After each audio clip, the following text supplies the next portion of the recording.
என் மறைவிடமும் என் கேடகமும் நீரே. உம்முடைய வசனத்திற்கு காத்திருக்கிறேன் என்று சங்கீதக்காரன் சொன்னது போல வசனத்திற்கு காத்திருக்கும்படியாக வந்திருக்கும் அன்பு நேயர்களே, உங்களை ஆண்டவராகிய இயேசு கிறிஸ்துவின் நாமத்திலே மகிழ்ச்சியோடு வரவேற்கிறோம். நாம் அவருடைய வசனத்திற்கு காத்திருக்கும் போது அவரே நமக்கு தீங்கு நாளிலே மறைவிடமாகவும் கேடகமாகவும் இருக்கிறார்.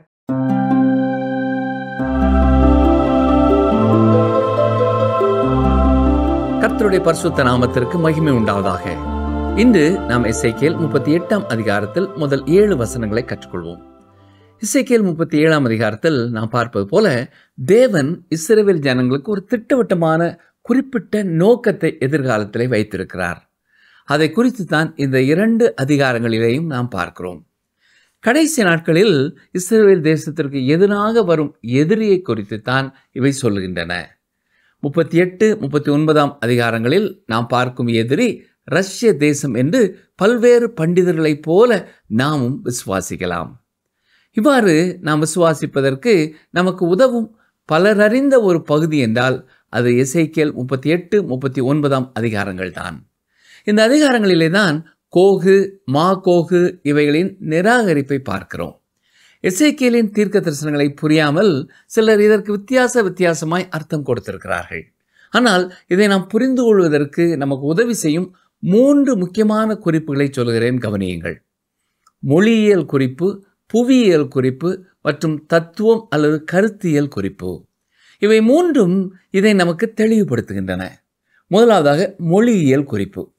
எசேக்கியேல் 38 அதிகாரம் முதல் 2 வசனங்களை பாருங்கள். கர்த்தருடைய வார்த்தை எனக்கு உண்டாகி அவர், மனுபுத்திரனே, மேசேக் தூபால் ஜாதிகளின் தலைமையான அதிபதியாகிய மாகோகு தேசத்தானான கோகுக்கு எதிராக நீ உன் முகத்தை திருப்பி அவனுக்கு விரோதமாக தீர்க்க தரிசனம் உரைத்து.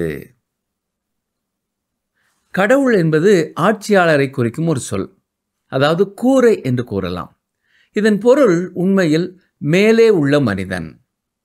கோகு என்பதை விட ஒரு சர்வாதிகாரிக்கு சிறந்த பெயரை நம்மால் நினைக்க முடியாது. அவன் மேலே இல்லை என்றால் அவன் ஒரு சர்வாதிகாரி அல்ல. அவன் மேலே இருந்தால் அவன் ஒரு சர்வாதிகாரி. மாகோகு என்றால் தலை என்று பொருள். எபிரேய வார்த்தையிலே இதற்கு ரோஷ் என்று சொல்லப்பட்டிருக்கிறது. அரை நூற்றாண்டுக்கு முன்பு வெளியிடப்பட்ட முழுமையான கிழக்கு திருச்சபை வரலாற்றிலே சிறந்த எபிரேய அறிஞரான ஜெசினியஸ் ஒரு அடிப்படை குறிப்பை எழுதியிருக்கிறார். அதாவது ரோஷ் என்ற சொல் ரஷ்யாவாக இருக்க வேண்டும் என்று கூறுகிறார். பின்னர் டீன் ஸ்டான்லி என்பவர் முழு பழைய ஏற்பாட்டிலும் இப்பொழுது உள்ள ரஷ்யா தேசத்திற்கு இணையான ஒரே குறிப்பு இது என்று கூறுகிறார். எனவே இது உண்மையில் குறிப்பிடத்தக்கது. நன்றாக கவனியுங்கள். எசேக்கியேலில் ரோஷ் என்ற பெயர் சித்தியாவின் குடிமக்களை குறிக்கிறது. அவர்களிடமிருந்து நவீன ரஷ்யர்கள் தங்கள் பெயரை பெற்றனர் என்று பேராயர் லோத்தர் கூறியிருக்கிறார். ரஷ்யா முதலில் மஸ்கோவி என்றுதான் அழைக்கப்பட்டது. இது மேசேக் என்ற பெயரிலிருந்து பெறப்பட்டது. ரஷ்யாவின் 4வது ஆட்சியாளர் ஐவன் தி டெரிபிள் என்று அழைக்கப்பட்டார். இவர் 1533 மஸ்கோவில் சிம்மாசனத்திற்கு வந்தார். அவர் ஜார் என்ற பட்டத்தை ஏற்றுக்கொண்டார். முதல் முறையாக இந்த பட்டம் இவருக்குத்தான் பயன்படுத்தப்பட்டது. மேசேக் மற்றும் தூபால் என்ற பெயர்கள் நிச்சயமாக மாஸ்கோவை போலவும் சைபீரியாவில் உள்ள தூபோல்ஸ் போலவும் ஒலிப்பதை நீங்கள் நிச்சயமாக புரிந்து கொள்ள முடியும். எனவே இந்த மொழியியல் நிகழ்வு நிச்சயமாக எசேக்கியேல் இந்த பகுதியில் ரஷ்யாவை பற்றி தான் பேசுகிறார் என்பதை நம்ப வைக்கிறது. இரண்டாவதாக புவியியல் குறிப்பு. இப்பொழுது ரஷ்யாவை அடையாளம் காணும் 2வது சான்று புவியியல் நிலை. கடைசி நாட்களிலே ரஷ்யாவுடன் இருக்கும் நாடுகள் இங்கே குறிப்பிடப்பட்டிருக்கிறது. வசனம் 6 பாருங்கள். எசேக்கியேல் 38:6. கோமேரும் அவனுடைய எல்லா இராணுவங்களும் வட திசையில் உள்ள தோகர்மா வம்சத்தாரும் அவர்களுடைய எல்லா இராணுவங்களுமாகிய திரளான ஜனங்கள் உன்னுடனே கூட இருப்பார்கள். கோமேர் என்பது ஜெர்மனி. தோகர்மாவின் வீடு என்பது துருக்கி. வடக்கு பகுதிகளைச் சேர்ந்தது என்பது நமக்கு புவியியல் இருப்பிடத்தை கொடுக்கிறது. மீண்டும் வசனம் 15 என்ன வாசிக்கிறோம்? எசேக்கியேல் 38:15. அப்பொழுது நீயும் உன்னுடனே கூட திரளான ஜனங்களும் வட திசையிலுள்ள உன் ஸ்தானத்திலிருந்து வருவீர்கள். அவர்கள் பெரிய கூட்டமும் திரளான சேனையுமாயிருந்து எல்லாரும் குதிரைகளின் மேல் ஏறுகிறவர்களுமாய் இருப்பார்கள். மேலும் 39ஆம் அதிகாரம் 2ஆம் வசனத்திலே அதே இடம் கொடுக்கப்பட்டுள்ளது. கவனியங்கள், வாசிக்கிறேன். எசேக்கியேல் 39:2. நான் உன்னை திருப்பி உன்னை 6 துறடுகளால் இழுத்து உன்னை வட புறங்களிலிருந்து எழும்பவும் இஸ்ரவேல் மலைகளில் வரவும் பண்ணி. இதை சரியாய் புரிந்து கொள்ள ஒரு உலக வரைபடத்தை வைத்து பாருங்கள். இஸ்ரவேலுக்கு வடக்கே இருக்கும் பெரிய தேசம் ரஷ்யா தான். இதற்கு மேல் வடக்கு பக்கத்தில் வேறு எதுவும் இல்லை. வேத புத்தகத்தில் திசைகள் சொல்லப்பட்டு இருப்பதெல்லாம் இஸ்ரவேல் தேசத்தை அடிப்படையாக கொண்டே மையமாக கொண்டே சொல்லப்பட்டிருக்கிறது. வடக்கு என்று சொன்னால் இது இமயமலைக்கு வடக்கேயோ அல்லது நீங்கள் இருக்கும் இடத்திற்கு வடக்கேயோ அல்ல, அது இஸ்ரவேல் தேசத்திற்கு வடக்கே என்பதைத்தான் குறிக்கிறது. அதுபோல தெற்கே என்றால் இஸ்ரவேல் தேசத்திற்கு தெற்கே, கிழக்கு என்றால் இஸ்ரவேல் தேசத்திற்கு கிழக்கே, மேற்கு என்றால் இஸ்ரவேல் தேசத்திற்கு மேற்கு பக்கத்தை அது குறிக்கிறது என்பதை நாம் புரிந்து கொள்ள வேண்டும். அதாவது கர்த்தருடைய வார்த்தையை பொறுத்த மட்டிலும் பூமியினுடைய மத்திய புள்ளி இஸ்ரவேல் தேசம். இறுதியாக கோகு மற்றும் மாகோகு ரஷ்யாவுடன் அடையாளம் காண உதவும் தத்துவ குறிப்பு அல்லது கருத்தியல் குறிப்பிற்கு வருகிறோம். கவனியங்கள், வாசிக்கிறேன். எசேக்கியேல் 38:3. சொல்ல வேண்டியது என்னவென்றால், கர்த்தராகிய ஆண்டவர் உரைக்கிறார், மேசேக் தூபால் ஜாதிகளின் அதிபதியாகிய கோகே, இதோ நான் உனக்கு விரோதமாக வருவேன். இது விசித்திரமான மொழி. எசேக்கியேல் புத்தகத்திலே கடவுள் சில தேசங்களுக்கு எதிரானவர் என்று பலமுறை கூறியிருக்கிறார். அவர் அதை பாபிலோனை பற்றி சொன்னார், அவர் அதை எகிப்தை பற்றி சொன்னார், மேலும் அவர் தனது மக்களுக்கும் தனக்கும் எதிரான தேசங்களை பற்றி சொன்னார். இப்பொழுது கடைசி நாட்களிலே எழும்ப போகிற ஒரு தேசம், கடவுளுக்கு எதிரான ஒரு தேசம், அது கடவுளுக்கு எதிரானது என்று நாம் அறிவதற்கான காரணம், கடவுள் நான் உங்களுக்கு எதிரானவன் என்றே கூறியிருக்கிறார். இது வேறு எந்த தேசத்திலிருந்தும் வேறுபடுகிறது. ஏனென்றால் கடவுள் ஏற்கனவே இருந்த தேசங்களை பற்றி இதை சொன்னார். அவர்கள் அவரை பகைத்து நிராகரித்தனர். ஆனால் எசேக்கியேல் இந்த தீர்க்க தரிசனத்தை கூறிய பொழுது இந்த தேசம் உருவாகக்கூட இல்லை. ஆனாலும் கடவுள் அதற்கு எதிரானவர் என்று கூறியிருக்கிறார். பிரியமான சகோதரனே, சகோதரியே, கடந்த காலத்திலே எந்த தலைமுறையும் கண்டிராத ஒன்றை நீங்களும் நானும் பார்த்திருக்கிறோம். நாத்திகத்தை அடிப்படை தத்துவமாக கொண்ட ஒரு தேசம் எழுந்ததை நாம் பார்த்திருக்கிறோம். ரஷ்யாவின் அரசியல் பொருளாதாரம் கடவுள் இல்லை என்ற அடிப்படையை அடிப்படையாக கொண்டது. அது நாத்திகமானது. வேறு எந்த தேசமும் நாத்திகத்தின் ஆதிக்க நிலையை ஏற்கவில்லை. கடந்த காலத்தின் புறஜாதி நாடுகளை பற்றி என்ன என்று நீங்கள் ஒருவேளை நினைக்கலாம். அவர்கள் நாத்திகர்கள் இல்லையா என்று கேட்கலாம். இல்லை பிரியமானவர்களே, அவர்கள் நாத்திகர்கள் இல்லை. அவர்கள் பல தெய்வ வழிபாட்டாளர்கள். அவர்கள் பல கடவுள்களை நம்பினார்கள். ஆரம்பத்திலே மனிதர்கள் பாதையிலிருந்து விலகிச் சென்றனர். ஆனால் அவர்கள் நாத்திகர்களாக மாறவில்லை. அவர்கள் நாத்திகர்களாக மாறாததற்கான காரணத்தை புரிந்து கொள்வது எளிது என்று நான் நினைக்கிறேன். அவர்கள் இரட்சகராகிய இயேசு கிறிஸ்துவின் முதல் வருகைக்கு சமீபமானவர்களாய் இருந்தார்கள். ஞாபகம் இருக்கிறதா? நோவாவின் காலத்திலும் கடவுள் இல்லை என்று சொல்லக்கூடிய ஒரு கூட்டம் இல்லை. அவர்களுடைய பிரச்சனை மிகுந்த பாவத்தினுள் சென்று விட்டார்கள். பல தெய்வங்களை வணங்கினார்கள். முற்காலத்திலே உலக பிரசித்தி பெற்ற எல்லா நாடுகளுமே பல தெய்வ வழிபாட்டிலே இருந்தது. இந்த புத்தகத்தில் சொல்லப்பட்டிருக்கிற நியாய தீர்ப்புகள் அனைத்துமே பல தெய்வ வழிபாடுகள் உள்ள தேசங்கள் தான். மெம்பிஸ் என்னும் இடத்தை குறித்து சொல்லும் பொழுது எல்லா விக்கிரகங்களும் ஒளிந்து போகும் என்று சொல்லப்பட்டிருக்கிறது. அதுபோலவே ஆயிற்று. பாபிலோனை தவிர மற்ற அனைத்து ராஜ்யங்களும் பல தெய்வ வழிபாடு கொண்டவை. ஆனால் ரஷ்யா தேசத்தின் அடிப்படை கொள்கையே கடவுள் இல்லை என்பதுதான். எனவே அவர்கள் கடவுளுக்கு விரோதமானவர்கள். ஆரம்ப நாட்களிலே தேவன் நாத்திகத்திற்கு எதிராக எந்த கட்டளையையும் கொடுக்கவில்லை. ஆனால் பல தெய்வ வழிபாடுகளுக்கு எதிராக அவர் கட்டளை கொடுத்திருக்கிறார். 10 கட்டளைகளின் முதல் 2 கற்பனைகளும் இதைத்தான் சொல்லுகின்றன. கவனியங்கள், வாசிக்கிறேன். யாத்ராகமம் 20, 3-4 வசனங்கள். என்னை அன்றி உனக்கு வேறே தேவர்கள் உண்டாயிருக்க வேண்டாம். மேலே வானத்திலும் கீழே பூமியிலும் பூமியின் கீழ் தண்ணீரிலும் உண்டாயிருக்கிறவைகளுக்கு ஒப்பான ஒரு சொரூபத்தையாகிலும் யாதொரு விக்கிரகத்தையாகிலும் நீ உனக்கு உண்டாக்க வேண்டாம். இந்த 2 கற்பனைகளுமே பல தெய்வ வழிபாடுகளுக்கு எதிரானதை ஒழிய நாத்திகத்திற்கு எதிரானது அல்ல. தாவீது அரசனின் காலத்தில்தான் நாத்திகம் உதயமானது.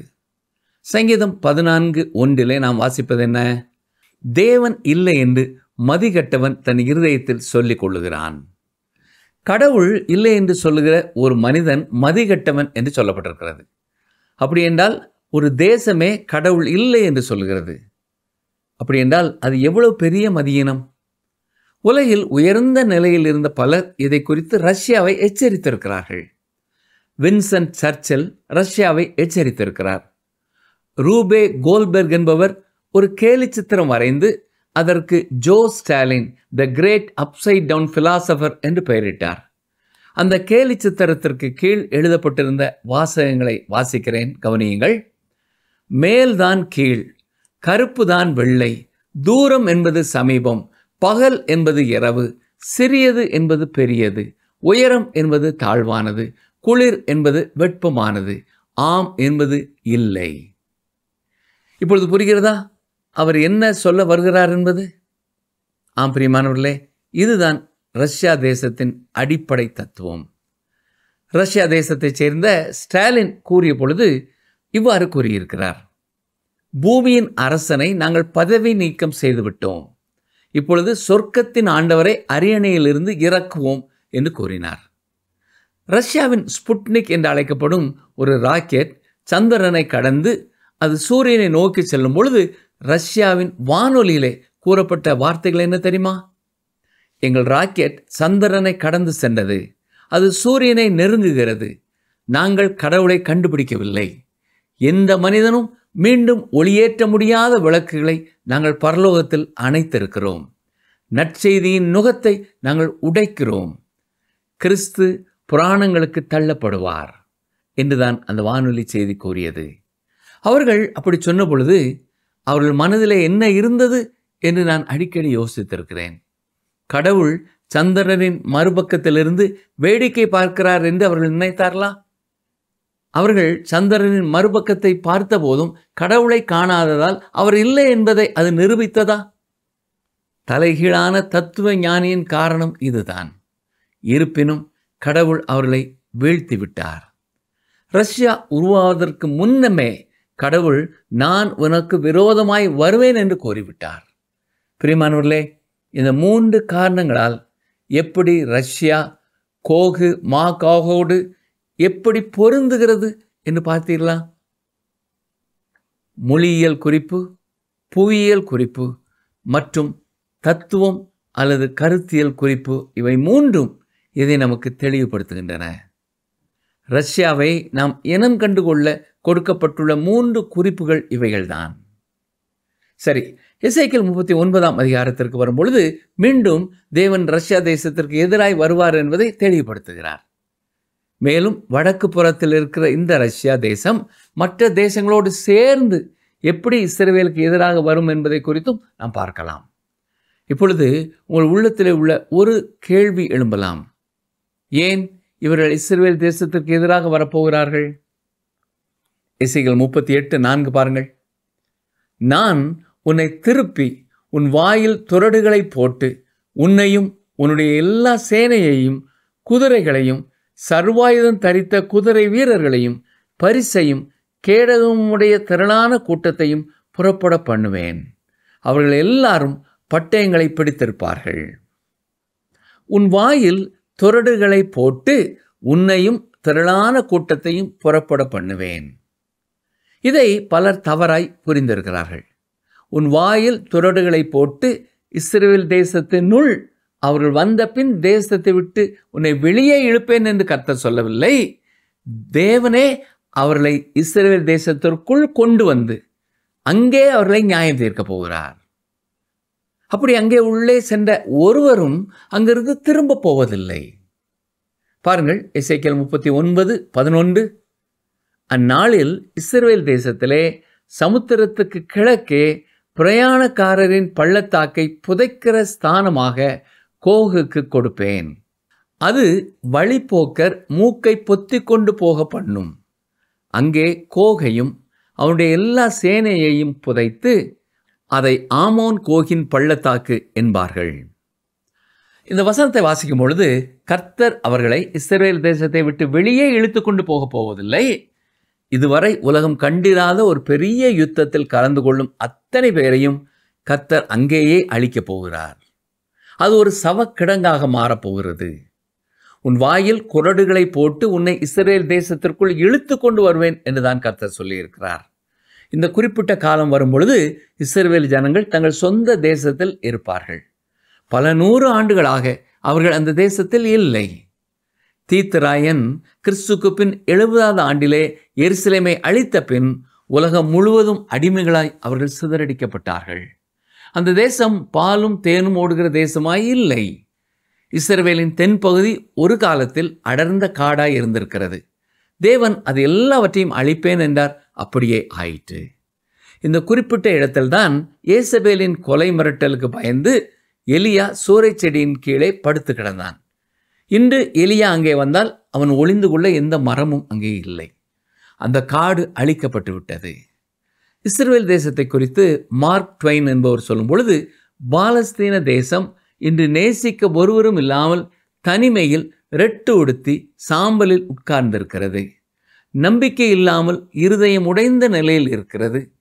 கடவுளுடைய சாபம் அந்த நிலத்தை அழகாக்க முடியுமா? அந்த காலத்து உலகமாய் அது இல்லை. செய்யுள்களுக்கும் பாரம்பரியங்களுக்கும் மட்டுமே அது புனிதமானது. அது கற்பனை உலகம் என்று எழுதியிருக்கிறார். டாக்டர் தியோடர் ஹெர்சல் ஆஸ்திரியா தேசத்தைச் சேர்ந்த நாடக ஆசிரியர். சியோனியர்களின் இயக்கம் என்ற ஒரு இயக்கத்தை பாலஸ்தீனத்தில் துவக்கியவர் இவ்வாறு கூறியிருக்கிறார். ஜனங்கள் இல்லாமல் அங்கே ஒரு தேசம் இருக்கிறது. தேசம் இல்லாமல் ஜனங்கள் இருக்கிறார்கள். தேசம் இல்லாத ஜனங்களுக்கு மக்கள் இல்லாத தேசத்தை கொடுங்கள் என்று எழுதியிருக்கிறார்.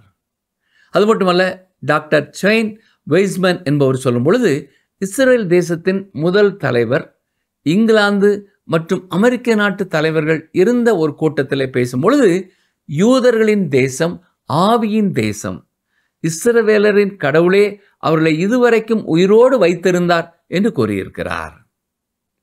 டேவிட் பென் குர்கின் என்பவர் இஸ்ரவேல் மக்களின் முதல் தலைவரும் இராணுவ தலைவருமானவர் இவ்வாறு கூறியிருக்கிறார். எசேக்கியேல் 37ஆம் அதிகாரம் நிறைவேறிவிட்டது.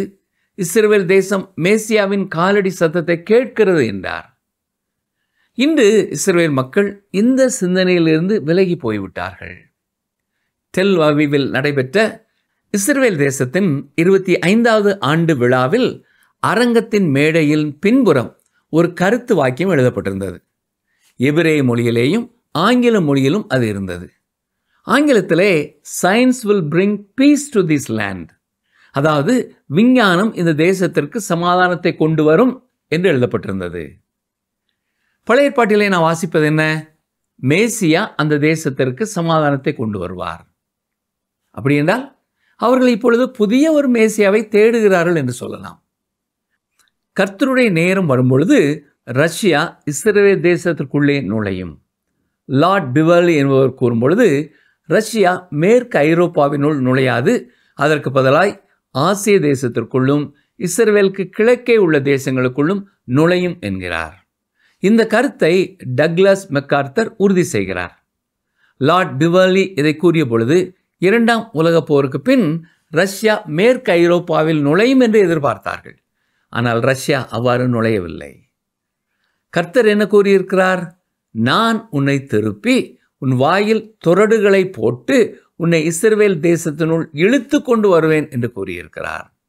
இன்றைய சூழ்நிலைகளை நீங்கள் பார்ப்பீர்கள் என்றால் கர்த்தர் பயன்படுத்தக்கூடிய 3 குறடுகளை நாம் பார்க்க முடியும். முதலாவதாக, ரஷ்ய தேசம் இந்த உலகத்தினுள் நுழைவதற்கு வெதுவெதுப்பான ஒரு தண்ணீர் பாதை அதற்கு தேவை. இஸ்ரவேல் தேசத்தின் அருகிலே இது கிடைக்கிறது. எனவே ரஷ்யாவிற்கு இருக்கும் கருங்கடல் பகுதியும் குளிர்காலத்திலே உறைந்து விடுகிறது. எனவே ரஷ்யா வெதுவெதுப்பான தண்ணீர் உள்ள மத்திய தரை கடல் பகுதியிலே ஒரு துறைமுகத்தை பெற்றுக்கொள்ள துடித்து கொண்டிருக்கிறது. இப்பொழுது கருங்கடல் பகுதியிலிருந்து ரஷ்யா தேசத்திற்குள்ளே கப்பல்கள் பாஸ்போரஸ் என்ற இடத்திற்கு வந்த பின் இஸ்தான்புல் வழியாக மத்திய தரை கடலுக்குள் வருகிறது. இந்த வழியை பெற்றுக்கொள்வதற்கும் ரஷ்யா 6 நாட்கள் யுத்தம் செய்திருக்கிறது. ரஷ்யாவின் கடற்படை இப்பொழுது வலுப்பெற்று வருகிறது. இப்பொழுது ரஷ்யாவிற்கு தேவையானது என்ன? ஒரு வெதுவெதுப்பான தண்ணீர் உள்ள துறைமுகம் தேவை. அட்மிரல் சர்ஜே கார்ஷவ் முன்னொரு காலத்தில் இவ்வாறு கூறியிருக்கிறார். கவனிகள், இப்பொழுது உலகத்தின் எல்லா கடல்களிலும் ரஷ்யா தேசத்தின் கடற்படை கொடி பறக்கிறது. சீக்கிரமோ அல்லது சற்று பிந்தியோ அமெரிக்க ஐக்கிய நாடு மட்டும் கடல் ஆதிக்கம் செலுத்த முடியாது என்பதை புரிந்து கொள்ள வேண்டும் என்று கூறியிருக்கிறார். ரஷ்ய தேசத்திற்கு வெப்பமான தண்ணீர் உள்ள ஒரு துறைமுகம் தேவை. ரஷ்யாவிற்கு அருகில் அது மத்திய தரை கடலில் தான் இருக்கிறது. அந்த கடற்கரையில் எது சிறந்த துறைமுகத்திற்கான இடம்? இஸ்ரேல் தேசம்தான். இன்று ரஷ்ய தேசம் தென்புறமாய் நகர்ந்து வர ஆர்வமுள்ளதாய் இருக்கிறது. எனவே தேவன் ஏற்கனவே அதில் வாயில் ஒரு குறட்டை போட்டுவிட்டார் என்று சொல்லலாம். தேவன் அவர்களுக்கு வைத்திருக்கும் 2வது குறடு எண்ணெய் வளம். வளர்ந்து வரும் எல்லா நாடுகளுக்கும் தேவை கச்சா எண்ணெய். ரஷ்ய தேசத்திற்கும் எண்ணெய் தேவை. எரிசக்திகள் குறைந்து வருகிறது. இது உலகம் அறிந்த ஒரு உண்மை. இப்பொழுது உலகமே எண்ணெய் எங்கே கிடைக்கிறது என்று தேடி அலைகிறது. கிழக்கத்திய நாடுகளிலே தான் எண்ணெய் வளம் இருக்கிறது. இங்கே நாம் கவனிக்க வேண்டிய ஒரு முக்கிய குறிப்பு உண்டு. அரபு தேசத்திற்கும் இஸ்ரேல் நாட்டிற்கும் எத்தனையோ உறவு பிரச்சனைகள் இருந்தாலும் அரபு தேசத்திலிருந்து குழாய்கள் மூலமாக இஸ்ரேல் தேசத்தின் வழியாகத்தான் எண்ணெய் ஏற்றுமதி செய்யப்படுகிறது. இந்த உண்மையை வெர்னன் மகே என்ற ஊழியர் 1955ஆம் ஆண்டு தெளிவாய் எடுத்து கூறினார். ஆனால் இதை நம்பாத ஒரு பத்திரிகையாளர் இது தவறு என்று கூறினார். ஆனால் அந்த பத்திரிகை நிருபரே நேரடியாக அங்கே சென்று பார்த்து வந்த பின் தன் கருத்தை மாற்றிக் கொண்டிருக்கிறார். இது தேவன் ரஷ்யாவின் வாயில் போட்டுள்ள ஒரு முக்கியமான குறடு. வளர்ந்து வரும் எந்த நாட்டிற்கும் எண்ணெய் மிகவும் முக்கியம். தேவன் ரஷ்யாவின் வாயிலே போட்டிருக்கும் 3வது குறடு சவக்கடல் தொடர்பானது. இன்று உலக சந்தையிலே கணக்கிட முடியாத கனிம வளம் சவக்கடல் பகுதியிலே தான் இருக்கிறது. அந்த உப்பு நிறைந்த கடலில் தான் ஏராளமான கனிம வளம் இருக்கிறது. 200 கோடி டன் எடையுள்ள பொட்டாசியம் குளோரைடு உண்டு. இதற்கு ஒரு மண்ணையும் வளப்படுத்தும் வல்லமை உண்டு. 2200 கோடி டன் மெக்னீசியம் குளோரைடு அங்கே இருக்கிறது. 12 கோடி டன் சோடியம் குளோரைடு உண்டு. 600 கோடி டன் கால்சியம் குளோரைடு இருக்கிறது. இது தவிர அந்த பகுதியிலே சீரியம், கோபால்ட், மெக்னீஷ் மற்றும் தங்கமும் இருக்கிறது. சவக்கடல் பகுதியிலே இருந்து இந்த அத்தனை செல்வங்களையும் எடுக்கும் எல்லா முயற்சிகளும் நடைபெற்று கொண்டிருக்கின்றன. பல கோடி ஆண்டுகளுக்கு முன் தேவன் இந்த உலகத்தை உருவாக்கும் பொழுது அவர் அருகிலே ஒருவேளை நீங்கள் இருந்திருப்பீர்கள் என்றால், என்ன ஆண்டவரே, சவக்கடலை ஏன் இப்படி அணைக்கட்டு போல நீர் படைத்தீர்? அது மிகவும் உப்பாய் இருக்க போகிறது என்று நீங்கள் கேட்டிருப்பீர்கள். ஆண்டவர் அதற்கு, நான் அங்கே ஒரு தூண்டிலில் இறை வைக்க ஆயத்தப்படுத்துகிறேன் என்று கூறியிருப்பார். அதற்கு நீங்கள் தூண்டிலில் இறை வைக்கிறீர்கள் என்றால் என்ன என்று கேட்டிருப்பீர்கள். இன்னும் சில கோடி ஆண்டுகளுக்கு பின் வடதேசத்தில் இருக்கும் ஒரு தேசத்தை இஸ்ரேல் தேசத்திற்கு நான் இழுத்து வரப்போகிறேன், அதற்காகத்தான் இப்பொழுதே ஆயத்தப்படுத்துகிறேன் என்று கூறியிருப்பார். பிரியமானவர்களே, இதுதான் தேவன் ரஷ்ய தேசத்திலே போட இருக்கும் 3வது குறடு. சரி, காலம் கடந்து செல்கிறது. எனவே இன்றைய செய்தியை நாம் இத்தோடு நிறைவு செய்வோம். இதன் தொடர்ச்சியை நாம் அடுத்த நிகழ்ச்சியிலே கவனிப்போம். இன்று பல முக்கியமான வசனங்களை நாம் தியானம் செய்திருக்கிறோம். ஒருவேளை இதை முழுவதுமாய் புரிந்து கொள்ள முடியவில்லை என்றால் மீண்டும் மீண்டும் இதை நீங்கள் கேளுங்கள். கர்த்தர் உங்களுக்கு வரும் காலங்களை குறித்த மேலும் ஒரு தெளிவை தருவார். நாமும் கர்த்தருடைய வருகைக்கு ஆயத்தப்படுவோம், மற்றவர்களையும் ஆயத்தமாக்குவோம். கர்த்தருடைய கிருபை உங்கள் அனைவருடனும் இன்றும் என்றும் தங்கியிருப்பதாக. ஆமேன்.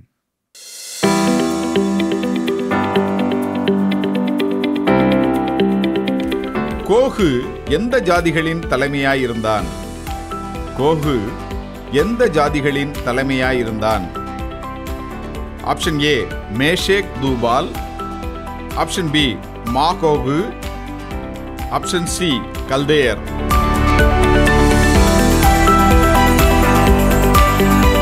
இன்றைய கேள்விக்கான சரியான பதிலை 9962032803 என்ற எண்ணிற்கு வாட்ஸ்அப் மூலம் அனுப்புங்கள். இன்றைய நாளின் நிகழ்ச்சியிலே நாம் தியானித்த காரியங்கள் சற்று ஆச்சரியமாக இருக்கிறது. உலக தோற்றத்திற்கு முன்னே ரஷ்யாவை குறித்ததான ஒரு தீர்மானத்தை நிறைவேற்றி எண்ணெய் வளங்களையும் சவக்கடலையும் உருவாக்கிய தேவனின் மகத்துவத்தையும் ஞானத்தையும் கற்பனைக்கு எட்டாத அவருடைய அறிவையும் நாம் என்னவென்று சொல்ல, அவருடைய பிள்ளைகளாகும்படி தகுதியில்லாத நம்மை தெரிந்து கொண்டாரே, அந்த அன்பை என்ன என்று சொல்ல 1000 நாவுகள் இருந்தாலும் அவருக்கு நன்றி சொல்ல போதாது. நம்முடைய கண்மலையும் மீட்பரும் அவரே. இந்த மகத்துவமான தெய்வத்தை குறித்த பயம் நம்முடைய வாழ்விலே உண்டா? இவ்வுலகில் நமக்கு மேலான அதிகாரிகளுக்கும் நமக்கு மேல் உள்ளவர்களுக்கும் பயப்படும் நாம் எவ்வளவு மகத்துவம் உள்ள தேவனுக்கு பயப்படும் உள்ளம் நம்மிடம் இருக்கிறதா என்று நம்மை நாமே ஆராய்வோமா? இந்த நிகழ்ச்சி உங்களுக்கு பிடிச்சிருக்கா? அப்ப இப்பவே மிஸ்டர் கால் கொடுங்க. பரிசு வெல்றது நீங்களாவும் இருக்கலாம்.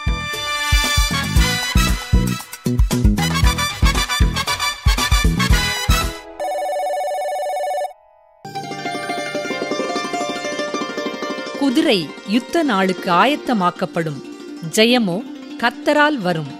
நீதிமொழிகள் 21:31.